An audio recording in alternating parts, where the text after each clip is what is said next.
Stocks जो है वो आउट परफॉर्म कर रहे हैं। अब मिसाल के तौर पे कल आपने स्क्रीन्स विटनेस करी हो तो सीमेंट और स्टील स्टॉक्स पे हमने देखा था अच्छा उछाल आता हुआ, और उन्हीं में से एक स्टॉक है जो आप लोग सुबह से डिस्कस कर रहे हैं, आज चर्चा में भी है, सेल यानी कि steel authority of India limited. जो बीएससी कोड है, एनएससी आईडी है, वो आप लोग की स्क्रीन पर आ जाएगा।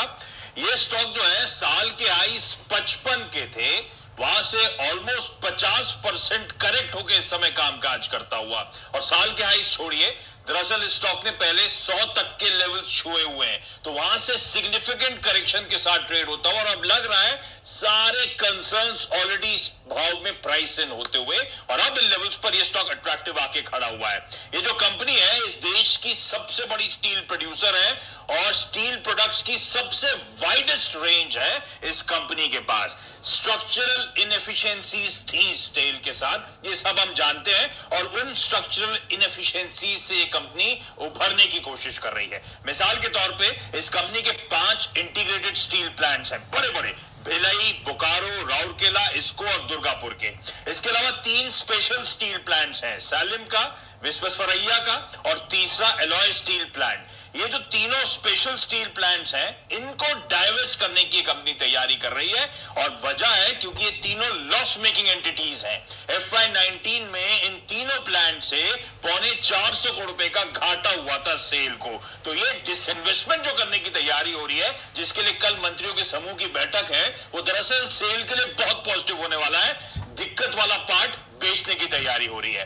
दूसरा, हर बड़ी सरकारी कंपनी के साथ जो दिक्कत है वो सेल के साथ भी थी। ये लोग एम्प्लॉइज का बैग एंड बैगेज कैरी कर रहे हैं, बहुत ज्यादा एम्प्लॉय और उनसे रिलेटेड कॉस्ट थी, पर सेल में वो अब एम्प्लॉय कॉस्ट अंडर कंट्रोल आनी शुरू हो चुकी है।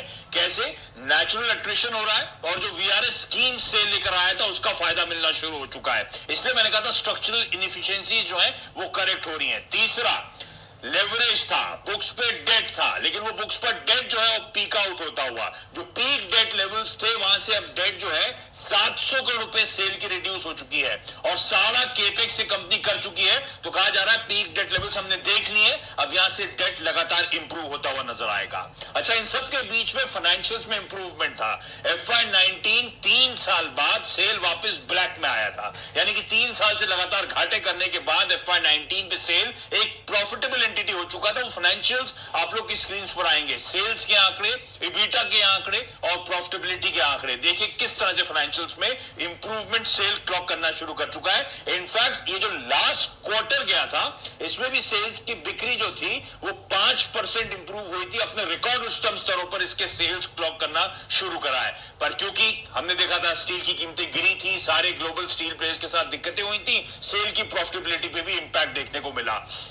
पर ध्यान रखें, जो रिजल्ट्स आए थे उसके कॉन कॉल में स्पेसिफिकली कहा गया पहले 9 महीने में सारे सेल के प्लान्स लॉसेस क्लॉक कर रहे थे, उसके बाद सबने प्रॉफिट्स क्लॉक करना शुरू कर दिया है। मैंने कुछ दिन पहले सीएमडी साहब से केवाईसी में बातचीत भी करी थी, वो भी कॉन्फिडेंट थे Q4 और FY21 के आउटलुक को लेकर। सेल का सबसे बड़ा कस्टमर जो है इंडियन रेलवेज है, और वहां पे दिक्कतें थी इंडियन रेलवेज को लेकर, और इसलिए 3700 करोड़ रुपए का बकाया है जो इंडियन रेलवेज से सेल के पास आना है। मल्टीपल टेलविंड इस समय नजर आती है सेल को लेकर, और उसमें लक्ष्मण की एक्सक्लूसिव जोड़ लीजिए।